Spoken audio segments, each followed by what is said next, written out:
அனைவருக்கும் வணக்கம். சமயக் தரிசனம் நல்லறம் என்கின்ற யூடியூப் சேனல் வழியாக சமண அறக்கருத்துக்களை பயின்று வருகிறோம். அறங்கலச்செப்பு என்ற நூலில் இருந்து இல்லற நெறியிலே நல்லொழுக்கம் குறித்து தேவர் பெருமான் கூறுகின்ற கருத்துக்களை நாம் தெரிந்து கொண்டு வருகிறோம். அதிலே குணவரதம் என்ற தலைப்பின் கீழ் திக்குரதம், அதாவது திசை விரதம் என்பது குறித்த கருத்துக்களை நாம் சென்ற பதிவிலே பார்த்தோம். ஒரு குறிப்பிட்ட எல்லையை வகுத்து கொண்டு அந்த எல்லையை தாண்டி செல்லாமல், எந்த நிமித்தமாகவும் அந்த எல்லையை தாண்டி செல்லாமல் அதற்குள்ளாவே வாழ்ந்து கொண்டிருப்பது என்பதனை திக்குரதம் என்று நாம் பார்த்தோம். ஒரு எல்லை வகுத்து கொண்டு அதை தாண்ட மாட்டேன் என்று வாழ்வது, அதை திக்குரதம் என்று. அதில் திக்குரதம் ஏன் இருப்போம் என்பதை குறித்தும் நாம் பார்த்தோம். அதாவது அந்த திக்குரதம் இருப்பவர்கள் அந்த எல்லையை தாண்டி எந்த விதமான பாவத்துக்கும் ஆளாகாமல் இருப்பதால் அந்த திக்குரதத்தை அனுசரிக்க வேண்டும். அவ்வாறு இருக்கும்போது அவர்கள் அந்த எல்லைக்குள் அணுவிரதியாகவும் எல்லையை தாண்டி மகாவிரதியாகவும் இருக்கிறார்கள் என்பதை குறித்தும் நாம் பார்த்தோம். இப்போ அந்த அணுவிரதம், மகாவிரதம் இவற்றுக்கான ஒரு சின்ன வித்தியாசத்தை நமக்கு இதில் காண்பிக்கிறாங்க. 86வது குறட்பாவிலே சிறிய கொலை, பொய், களவொடு, காமம், பொருளை துரத்தலோடு 5. சிறிய கொலை என்று சொன்னால் அங்கு நம்ம பார்க்கும்போது அணுவிரதத்தில் பெரிய கொலை என்று பார்த்தோம். பெரிய கொலை என்பது 2 புலன் உயிர்கள் முதல் 5 புலன் உயிர்கள் வரை இருக்கின்ற இயங்கு உயிர்கள், அவற்றை கொல்லக்கூடாது, அவற்றுக்கு இம்சை தரக்கூடாது என்பது அணுவிரதம். அதனோடு சேர்ந்து ஒரு புலன் உயிர், அதற்கும் எந்த இம்சையும் கொடுக்கக்கூடாது என்பதுதான் சிறிய கொலை. அதே போலத்தான் அந்த பொய், களவு, காமம், பொருளை துரத்தல் போன்றவற்றை அவற்றினுடைய முழு அளவிலே பராமரிப்பது முனிவர்களுடைய தவ வாழ்க்கை. தவ முனிவர்கள் ஏற்பது போல் ஒரு புலன் உயிர் கொலை, பொய், களவு, காமம், பொருளாசை ஆகியவற்றை எல்லைக்கு அப்பால் திசை விரதி செய்வதில்லை. எனவே எல்லைக்கு அப்பால் அவர் மகாவிரதி ஆகிறார். இதை நம்ம போன இதிலே பார்த்தோம். அதனுடைய விளக்கத்தை இதில் சொல்றாங்க.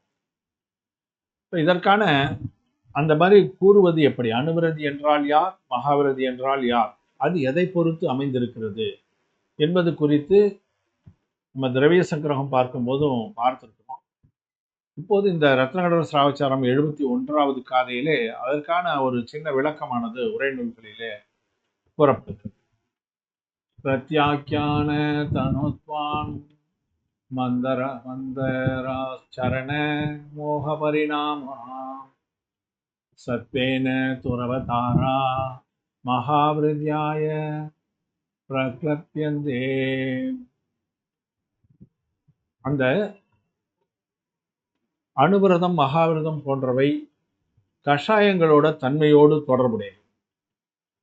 கஷாயங்கள் குறைய குறைய ஆன்மாவுடைய தூய்மை அதிகரிக்கிறது. கஷாயம் என்பது தோற்பசைகள் என்று தமிழிலே கூறப்படுவதை நாம் பார்த்தோம். குரோதம், மானம், மாயை, லோபம், இந்த 4 தான் கஷாயங்கள். குரோதம், மானம், மாயை, லோபம் என்ற இந்த 4ம் 4 வகையாக இருக்கின்றன அவருடைய தன்மையை பொறுத்து. கோபம் என்பது உதாரணத்துக்கு எடுத்துக்கிட்டா எல்லா கோபமும் ஒரே மாதிரியா இருக்கு. கடும் கோபம் இருக்கு, மென்மையான கோபம் இருக்கு, கோபத்தை அடக்கி கொண்டு இருக்கின்ற விதம் இருக்கிறது, கோபத்தையே கொள்ளாமல் அதை அடக்கி முழுமையாக தியாகம் செய்திருக்கின்ற நிலை இருக்கிறது. இப்படியெல்லாம் இருக்கிறது. அதனால அதை 4 வகையாக பிரித்து நூல்களிலே கூறப்பட்டிருக்கிறது. அனந்தானுபந்தி குரோதம், குரோதத்தை உதாரணமா எடுத்துக்கிட்டா கஷாயத்துக்கு அனந்தானுபந்தி கஷாயம் பேரு. கஷாயம், குரோதம், மானம், மாயை, லோபம் 4க்கும் உண்டு. இதுல அனந்தானுபந்தி என்று சொல்வது கடுமையானது. அதாவது ஒரு கோபப்படுறாருன்னா அந்த கோபப்படுறது தப்புன்னு கூட புரிந்து கொள்ளாத அந்த நிலைமை, கடுமையான கோபம். கோபப்பட்டுட்டு அதை நியாயப்படுத்துது. அந்த பிரச்சனை இருந்தது, அவங்க கோபப்பட வேண்டி இருந்தது, அதனால நான் கோபப்பட்டேன், அதுல இருந்து தப்பு இல்லை அப்படின்னு சொல்ற நிலை அனந்தானுபந்தி. அதாவது பல பிறவிகளிலே தொடரக்கூடிய ஒரு வினையாக அது இருக்கும். அனந்த அனந்த அனுபந்தி. அதுபோல பல பிறவிகளிலே அது தொடர்ச்சியாக வந்து இன்னலை தரும். உயிருக்கு, ஆன்மாவுக்கு மிக அதிகமான வினைகளை கொண்டு வரும். அனந்தானுபந்தி கடுமையான வினைகள். வினைகளுடைய அந்த தன்மை, அவற்றினுடைய வலிமை அதிகமாக இருக்கும். அனந்தானுபந்தி கஷாயத்தால் ஒரு வேலையை செய்யும் போது வருகின்ற வினைகள். அதற்கு அடுத்த நிலை வந்து அந்த அனந்தானுபந்தி குரோதத்தை விட்டுட்டா அப்பிரத்யாக்கியான குரோதம் என்று ஒன்று உண்டு. அது என்ன? நம்ம கோபப்பட்டுருவோம், கோபத்தை கட்டுப்படுத்த முடியாமல் போயிடும். ஆனாலும் ஐயோ அந்த இடத்துல நம்ம கோபப்பட்டிருக்க வேண்டியதில்லை. அப்பிரத்யாக்கியானம். பிரத்யாக்கியானம்னா விடுபடுறது, அப்பிரத்யாக்கியம்னா விடுபடாமல் இருக்கு. அனந்தானுபந்தி கடுமையாக இருக்கிறது, அது கரெக்டுன்னு சொல்றது, அந்த தப்புனே தெரிந்து கொள்வதில்லை. ஆனால் இங்க தப்புன்னு தெரிஞ்சுக்கிறார் கோபப்படுறது. ஆனாலும் அதை விட முடியவில்லை. அப்பிரத்யாக்கியானம் விட முடியாமல், ஆனால் அது கோபம் என்று தெரிந்து அதன் பிறகு வருத்தப்படுவது. இந்த இடத்துல நம்ம கோபப்பட்டிருக்க வேண்டியதில்லை, இந்த இடத்துல மான கஷாயம் நம்ம ரொம்ப கௌரவம் இருந்திருக்க வேண்டிய அவசியம் இல்லை, இந்த இடத்துல இவ்வளவு குழப்பம் நம்ம வச்சிருக்க வேண்டியதில்லை, மாயைக்கு லோபம் இந்த அளவுக்கு நம்ம பொருளை காப்பாற்றிக்கணும்னு இந்த அளவுக்கு நம்ம பாடுபட்டு இருக்க வேண்டியதில்லை என்று செய்த பிறகு அது தவறு என்று உணர்ந்து அதன் பிறகு அதை தெரிந்து கொள்ள முயற்சி செய்கின்ற அந்த நிலை தான் அப்பிரத்யாக்கியான கஷாயம். அந்த அப்பிரத்யாக்கியான கஷாயம் மாறும் பொழுதுதான் அணுவிரதம் கைகூடும். இல்லறத்தாருக்கு அப்பிரத்யாக்கியான கஷாயம் அழிந்தால் அணுவிரதம் கைகூடும். அனந்தானுபந்தி இருக்கிறவங்களுக்கு எதுவும் மித்தியாத்துவத்தில் இருப்பார்கள். அவர்களுக்கு இந்த இல்லற நெறி நற்காட்சி எல்லாம் வைக்காது. நற்காட்சியாளராக இருந்தாலும் கூட அப்பிரத்யாக்கியான கஷாயம் இருக்கும் வரை அவர் அணுவிரதங்களை ஏற்க முடியாது. அந்த அப்பிரத்யாக்கியான கஷாயம் விலகிய பிறகு அவர் அணுவிரதத்தை ஏற்கக்கூடிய பான்மை மனதிலே அந்த அளவுக்கு பரிணாமமானது ஏற்படுகிறது. அவர் அணுவிரதியாக மாறுகிறார். அதன் பிறகு பார்த்தீங்கன்னா அதை விட தூய்மையான நிலை மேலே கஷாயத்தை இன்னும் நாம் குறைக்கின்ற முயற்சியில் ஈடுபடுகின்றவர் பிரத்யாக்கியான கஷாயம், அதாவது விடுபடக்கூடிய கஷாயம். கோபம் வந்தாலும் கூட அதை அடக்கிக் கொள்வது. நெஞ்சு வரைக்கும் வந்துடுச்சுங்க, இருந்தாலும் நான் அதை சொல்லலை, அந்த வார்த்தையை அடக்கிக்கிட்டேன், கோபப்பட்டு ஒன்றும் பிரயோஜனம் இல்லைன்ட்டு அடக்கிக்கிட்டேன், வெளியே காண்பிக்காமல் இருக்கிறது. அதான் விடுபடக்கூடிய நிலையிலே இருக்கக்கூடிய கஷாயம் கோபம், அது பிரத்யாக்கியானம் என்று. அந்த பிரத்யாக்கியான கஷாயம் அணுவதற்கு இருக்கும். கோபம் வரும், அவர் அதை சாந்தப்படுத்திக் கொள்வார், தனக்கு தானே அதை சாந்தப்படுத்திக் கொள்வார், கர்வத்தை குறைத்துக் கொள்வார், குழப்பமானது இருக்காது. அதே போல பொருளாசையிலே மிக குறைந்த அளவிலே இருப்பார். ஆனால் அணுவரதியாகத்தான் இருப்பார். அவர் முனிவர் நிலையை எய்துவதில்லை. அவ்வாறு இருக்கின்றவர் பிரத்யாக்கியான கஷாயத்தையும் விட்டுவிட்டால், அந்த மாதிரி அடக்கியிருந்த அந்த மாதிரி கோபம் வருவதே இல்லாத நிலையிலே ஏற்பட்டீங்கன்னா அது பிரத்யாக்கியான கஷாயம். அது மாதிரி அந்த பிரத்யாக்கியான கஷாயத்தையும் கூட அவர் விலக்கிவிட்டால் அவர் முனிநிலையை எய்த முடியும். அதனால அப்பிரத்யாக்கியான கஷாயம் அழிந்தால்தான் அணுவிரதம் ஏற்க முடியும். பிரத்யாக்கியான கஷாயங்கள் அழிந்தால்தான் முனிநிலைக்கு வர முடியும். 6வது குணநிலை என்று நம்ம பார்த்திருக்கிறோம். நிர்கந்தர் நிலை. திகம்பர கோலத்திலே அவர் முனிவராக மாறுகின்ற போது அவருக்கு பிரத்யாக்கியான கஷாயங்கள் இருக்காது. சஞ்சுவலன கஷாயம் இருக்கும். சஞ்சுவலனம்னா மறைவாக இருக்கும், அவங்களுக்கே தெரியாது. முனிவர்களாக ஆகிவிட்ட பிறகு கூட என்னுடைய பிச்சு, என்னுடைய இது நம்ம நினைச்சோம்னா ஏதாவது ஒரு புத்தகம் கூட இது என்னுடைய ஆகம புத்தகம் அப்படின்னு ஒரு முனிவர் நினைக்கிறாருன்னா அவருக்கு கொஞ்சம் அந்த இது மேல் பற்று இருக்கிறது. அது சஞ்சுவலன மிகவும் குறைந்த அளவில் இருக்கக்கூடிய, மறைவாக இருக்கக்கூடிய ஒரு கஷாயமாக இருக்குது. அது முனிவர்களுக்கு இருக்கும். அது 10வது குணநிலை மாறும், அதெல்லாம் நம்ம பின்னாடி பார்ப்போம். இப்போ அதனால இந்த பிரத்யாக்கியான கஷாயம் இருப்பதால் ஸ்ராவகன் மகாவிரதத்தை ஏற்க முடிவது இல்லை. பிரத்யாக்கியான வரண குரோதம் முதலியவை. வரணம்னா அந்த மறைப்பு வினை, வரண அப்படின்னாலே மறைப்பு, அந்த மறைப்பு வினை இருப்பதனால குரோதம் முதலியவை குறையும் பொழுது சாரித்திர மோகனிய வினைகள் உபசமம் அடைந்து, இவையெல்லாம் சாரித்திர மோகனிய வினை 25 வினை நம்ம பார்த்துருக்கிறோம். இது 4 கஷாயம் 16ஆகுது. அப்புறம் நோ கஷாயங்கள் ஒரு 9, அது சேர்த்தா 25. அவையெல்லாம் சாரித்திர மோகனிய வினைகள் பேர். அந்த சாரித்திர மோகனிய வினைகள் உபசமம் குறையுது இல்லையா, அதுதான் உபசமம். அந்த பிரத்யாக்கியான கஷாயம் உபசமம் அடையும் போது அது சஞ்சுவலனமாக மாறும். அப்போது மகாவிரதம் ஏற்க இயலும். இந்த சூக்ஷ்ம பரிணாமத்தை அறிவது கடினம். நம்ம தெரிஞ்சுக்க முடியுமானா தெரியாது. கேவலிக்குத்தான் அது தெரியும். ஆச்சாரியர்களுக்குத்தான் அது ஓரளவுக்காவது உணர முடியும். நம்ம இல்லறத்திலே இருப்பவர்கள், நம்ம பிரத்யாக்கியான நிலையில் இருக்கோமா, சஞ்சுவலன் எனக்கு ஆசையே இல்லைன்னு ஒருத்தர் சொல்வாரு. ஆனா உண்மையிலே அப்படி இருக்குதான்றத அறிந்து கொள்ள இயலும். அதைத்தான் இந்த இடத்துல அந்த பிரத்யாக்கியான கஷாயங்கள் அதை குறைத்தால்தான் முனிநிலைக்கு வர முடியும். அந்த மாதிரி ஒரு கஷாயத்தோடு அவர் வெளியே செயல்படுவதில்லை. அந்த எல்லைக்கு வெளியே அவர் அந்த வேலைக்கு போவதே கிடையாது. அதனால அந்த வெளியே, அந்த எல்லைக்கு வெளியே அவர் முனிநிலை போன்ற உபசாரமாக சொல்லக்கூடியது. அவர் அங்கே போறதே கிடையாது. போனாதானே அவர் முனிநிலையா என்னன்னு சொல்ல முடியும். இருந்தாலும் அவர் அந்த பாவங்களுக்கெல்லாம் அங்கே இடம் கொடுக்கல. அவருக்கு பிரத்யாக்கண கஷாயம் அந்த இடத்துல அவருடைய பிரத்யான கஷாயம் வேலை செய்யவில்லை. அதனால அவரு அந்த எல்லைக்கு வெளியே மகாவிரதியாக ஒரு முனிவருடைய நிலையைப் போல உபச்சாரமாக இங்கே கூறப்படுகிறது. அந்த கஷாயத்தினுடைய விளக்கம் நம்ம ரத்னாடசாரத்தில் சொல்லியிருக்கிறதால இதுல ஒரு வார்த்தை வருது இல்லைங்களா, முதல்ல எடுத்த உடனே பிரத்யாக்கியான தனுத்வான் மந்ததராச்சரண மோக பரிணாமா என்று அந்த மோகனிய வினையினுடைய பிரத்யாக்கியான நிலையை பற்றி கூறுவதால் அந்த விளக்கம் இங்க நம்ம பார்க்க வேண்டியது. அதற்கு அடுத்ததாக 87வது குறட்பாவிலே அதே தான், அந்த விஷயமே தான் இங்கேயும் சொல்றாங்க. மகாவர் கொலை முதலா 5 முற்றத்துரு துரத்தல் தலையாய மாதவமாம். மாதவம்னா என்ன? கொலை முதலிய அந்த 5 பாவங்களையும் முற்ற துரத்தல். அது தத்துவ சூத்திரத்திலே மிக அருமையாக அதுக்கு விளக்கம் கொடுத்துருக்காங்க. நம்ம பார்க்கும்போது முற்ற துரத்தல்னா என்ன? அந்த திருடு என்பதனை இல்லறத்தார் எது வரைக்கும் செய்கிறாங்க, முனிவர்கள் எந்த எல்லைக்கு போறாங்க, அது எல்லாம் நமக்கு அதில் குறிப்பிடப்படும். அதை பற்றி நாம் சமயம் வரும்போது தெரிந்து கொள்ளலாம். முற்ற துரத்தல், அதிலே எந்த விதமான மீதியும் இல்லாமல் துறந்து விடுதல், அதுதான் மகாவிரதம், துறவிகள் இருக்கின்ற மகாவிரதம். அதைத்தான் இங்கேயும் ரத்னகடகத்தில் சொல்றாங்க. பஞ்சாம் பாபானாம் ஹிம்சாதீனம் மனோவசனகாயை கிருத காரித அனுமோதை தியாகஸ்து மகாவிரதம் மகதாம். பஞ்சாம் பாபானாம், பஞ்சபாவம் என்று சொல்வது கொலை, பொய், அது அந்த 5. அது எதுலேருந்து ஆரம்பிக்குது? ஹிம்சாதீனம், ஹிம்சையை அடிப்படையாக கொண்டது.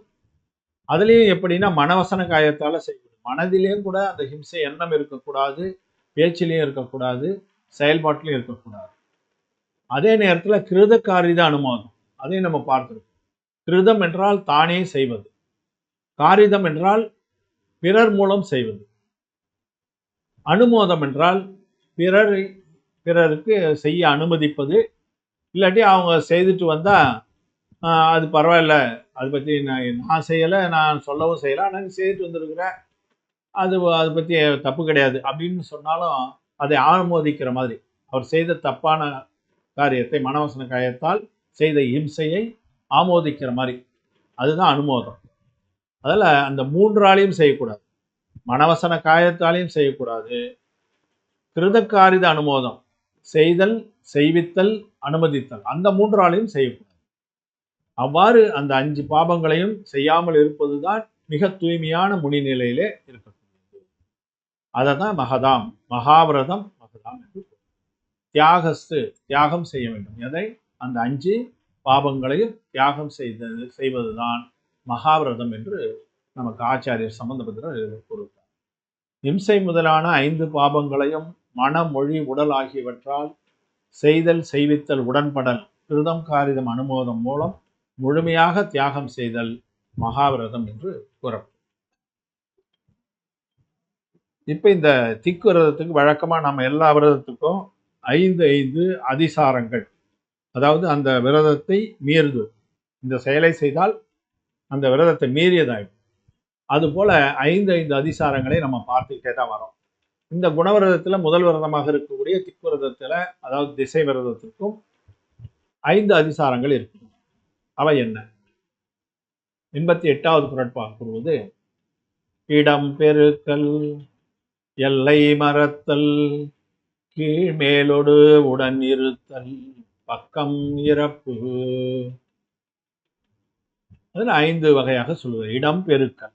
இடம் பெருக்கல்னா ஏற்கனவே ஒரு எல்லையை நாம் வகுத்து கொண்டு விட்டோம். எல்லை எப்படி வகுக்கிறோம்? அந்த இயற்கையாக இருக்கக்கூடிய அந்த இடங்களை வைத்து வகுத்துக்கொள்வோம். இந்த மலைக்கு தாண்டி போக மாட்டேன், இந்த ஆற்றை தாண்டி நான் போக மாட்டேன், இந்த காட்டை தாண்டி நான் போக மாட்டேன், கடல் கரையில் இருந்துட்டு இந்த கடலை தாண்டி நான் போக மாட்டேன் என்று வரையறை செய்து கொண்டிருக்கிறோம். அப்புறம் நமக்கு ஒரு தேவை ஏற்படுது, நம்ம கொஞ்சம் குறைச்சிக்கிட்டோம், அதனால இதற்கு அந்தாண்ட இருக்கு இல்லையா ஒரு ஆறு, அது வரைக்கும் போக மாட்டேன். இந்த கடல்ல அந்த பக்கத்துல தீவு இருக்கு, அந்த தீவுல எனக்கு வேலை இருக்கும் அடிக்கடி, அதனால நான் அந்த தீவு வரைக்கும் போவேன், அதை தாண்டி போக மாட்டேன். இப்படி தான் வகுத்து கொண்ட எல்லைகளை அதன் பிறகு முதல்ல முடிவு செய்து விட்ட பிறகு, அந்த விரதத்தை நாம் ஏற்றுக்கொண்டு விட்ட பிறகு அந்த எல்லையை அதிகரித்துக் கொள்ளக்கூடாது. இடம் பெருக்கல், அதை மாற்றி அமைத்துக் கொள்ளுதல், பெருத்து தேவைக்கு ஏற்ப அதை மாற்றி அமைத்துக் கொள்ளுதல், அது இதுக்கு அதிசாரம். அதை செய்யக்கூடாது. எல்லை மறத்தல், வகுத்து கொண்ட எல்லைகளை மறந்து விடுது. 2-3 குன்னு இருக்குது, நான் இந்த குன்னு நினைச்சேன்னா அந்த குன்றா தெரியலையே, நம்ம மறந்துட்டோமே, இல்லைன்னா இந்த பக்கம் போகும்போது இந்த குன்று, அந்த பக்கம் போகும்போது அதுன்னு சொன்னோம், அது அதுவா. அதே மாதிரி ஆத்தங்கரையில் ஒரு இடத்துல ரொம்ப தூரம் உள்ள போகுது, அந்த இடம் வரைக்கும் போகலாமா என்று தான் எந்த எல்லையை வகுத்து கொண்டோமோ அதையே மறந்து விடுது. அது போன்று செய்வதும் கூடாது. 3வதாக கீழ் இருத்தல். அதாவது நிறையவே கூட பழங்காலத்தில் பெரியவங்க இதெல்லாம் கடைபிடிச்சிருக்கிறாங்க, பார்த்துருக்கலாம். கொஞ்சம் வயதானவர்கள், என் வயதில் இருப்பவர்களுக்கு கூட அந்த வயதானவர்களாக நமக்கு அது தெரிஞ்சிருக்கும். கீழ் இருத்தல்னா கிணத்துல ஒரு குறிப்பிட்ட எல்லைக்கு கீழே இறங்க மாட்டாங்க.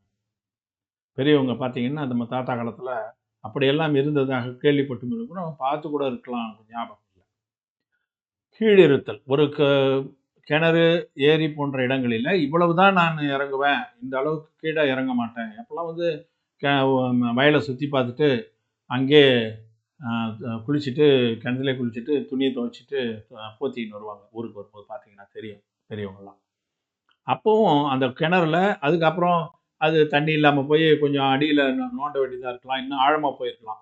அவ்வாறு போனால் கூட இந்த அளவுக்கு தான் நான் இறங்குவேன்னு ஏற்கனவே ஒரு படி கணக்கு வச்சுருந்தாங்கன்னா அந்த படி கணக்கு கீழே இறங்கக்கூடாது. அதே போல் மேல் இருத்தல், ஏற்கனவே நம்ம இந்த குன்றில் இந்த அளவுக்கு ஏறலாம்னு முடிவு பண்ணி வச்சுருப்பாங்க, அதுக்கு மேலேயும் நம்ம ஏற வேண்டியது, உச்சிக்கு ஏற வேண்டிய வேலை இருக்குது, நான் ஏற வேண்டியது இருக்குது, நான் போவேன் அப்படின்னு போகக்கூடாது. எந்த அளவுக்கு இதிலே மேல் இருத்தல்லே விமான பயணங்கள்லாம் கூட செய்யக்கூடாதுன்றதெல்லாம் கூட இதில் வரும். ஒரு குறிப்பிட்ட நீங்கள் போய் தரையில் இருக்கிற விமானத்தில் ஏறினாலும் அது மேலே போகுது இல்லைங்களா, அதனால் அந்த மாதிரி மேல் இருத்தல் அதுவும் கூடாது. அதே போல் பக்கம் இருத்தல், கோண திசைகளில் அந்த வடக்கு தெற்கில் தானே இப்படி பார்த்தோம், சந்தில் புந்து அந்தாண்ட போகலாம் அப்படின்னு அந்த மாதிரியும் போகக்கூடாது. பக்கம் இருத்தல், அந்த இடைவெளியில் போகிறது, அதுவும் செய்யக்கூடாது. கோண திசைகளிலே எல்லை தாண்டி செல்லவும் கூடாது. இந்த 5ம் அதிசாரங்களாக கூறப்பட்டிருக்கிறது. அதே அதிசாரங்களைத்தான் நமக்கு ரத்னகண்டகத்திலையும் கூட ஆச்சாரியர் சொல்வதை பார்க்கலாம். ஊர்த்வாதஸ்தாத்ரியக் வியதிபாதா க்ஷேத்ரவிருத்தி ரவதீனா விஸ்மரணம் திக் விரத தேர்யாசா பஞ்சம் மன்யதே. அதுபோல 5 அதிசாரங்கள், வியதிசாரம் என்றும் சொல்வார்கள். அது வியதிபாதா என்று வருது இல்லைங்களா, வியதிசாரம் என்றும் அது கூறுவார்கள். வேதிக்கிரமம் என்றும் கூறுவது உண்டு. அதாவது செய்யக்கூடாத செயல். ஊர்த்துவ என்றால் தெரியும் நமக்கு, ஊர்த்துவன்னா மேலே. ஊர்த்துவ அதிசாரம் என்பது மலை ஏறுதல், உயரமான இடங்களில் எல்லை மீறி செல்லுது. அங்கே இருக்கிறது தான் இங்கேயும் வருது, அந்த முன்ன பின்ன வரும், அவ்வளோதான். அதோ அதிசாரம், அதோ லோகம்னா தெரியும் இல்லையா, கீழ் லோகம், அந்த தான் இங்கே அதோ அதிசாரம் என்று சொன்னால் கிணறு, நீர்த்தேக்கங்களில் எல்லை மீறிக்கு உள்ளே இறங்குவது தவறு. திரியக்கு அதிசாரம். திரியக்கு என்பது மூளை முடுக்குகளில் எல்லாம் தாண்டி செல்லுதல். திசையில் இல்லாமல் நான் மூளையில் நான் அந்த விரதம் எடுத்துக்கல, அதனால் அந்த தென்கிழக்கு திசையில் நான் போகிறேன்ட்டு தாண்டி செல்லக்கூடாது. அதே போல் க்ஷேத்திர விருத்தி, அங்கே ஃபஸ்ட்டாக வந்தது இல்லைங்களா, இடத்தை அதிகரித்துக்கொள்ளும், எல்லையை அதிகரித்து அடுத்த இடத்துக்கு எல்லையை கொண்டு போயிடுது தேவைப்படும் போது, அது தப்பாக போயிடும். விஸ்மரணம் என்பது மறந்து விடுது. விஸ்மரணம்னா மறதி. அதனால் அந்த மறதியின் காரணமாக அந்த எல்லையை மறந்து போய்விடுது. அதனால் இது அதிசாரங்களாக அதாவது இவை இருக்கக்கூடாது. இந்த தவறுகள் இல்லாமல் இருந்தாலே அந்த அவர் திக்விரதத்தை கடைபிடிப்பவராக ஆகிவிடுவார். ஒரு திக்விரதம் ஏற்றுக்கொண்டவர் இந்த 5 தவறுகளை செய்யாமல் இருந்தால் போதும், அவர் திக்விரதம் அதனை சரியான முறையிலே கடைபிடிப்பவராக அவர் கருதப்படுவார் என்பதற்காக இதில் குறிப்பிடப்பட்டிருக்கிறது. திக்விரதம் என்பது குறித்தும் அதனுடைய அதிசாரங்கள் குறித்தும் இதில் பார்த்தோம். இதற்கு அடுத்த பதிவிலே அடுத்த விரதம் என்ன என்பதனையும் நம்ம பார்க்கலாம். நல்லறம் என்கின்ற இந்த யூடியூப் சேனல் தொடர்ச்சியாக கருத்துக்களை அதன் மூலமாக நாம் அறிந்து வருகிறோம். அதனை சப்ஸ்கிரைப் செய்து பார்க்குமாறு அனைவரையும் பவ்யர்கள் அனைவரையும் பணிவோடு கேட்டுக்கொள்கிறேன். தங்கள் கருத்துக்களை கமெண்ட் பாக்ஸில் பதியவும். இந்த பதிவு பிடித்திருந்தால் லைக் என்ற அந்த பொத்தானை அழுத்தி ஆதரவு தெரிவிக்கவும் பணிவோடு கேட்டுக்கொண்டு, வாய்ப்புக்கு நன்றி. ஜெய் ஜினேந்திரா.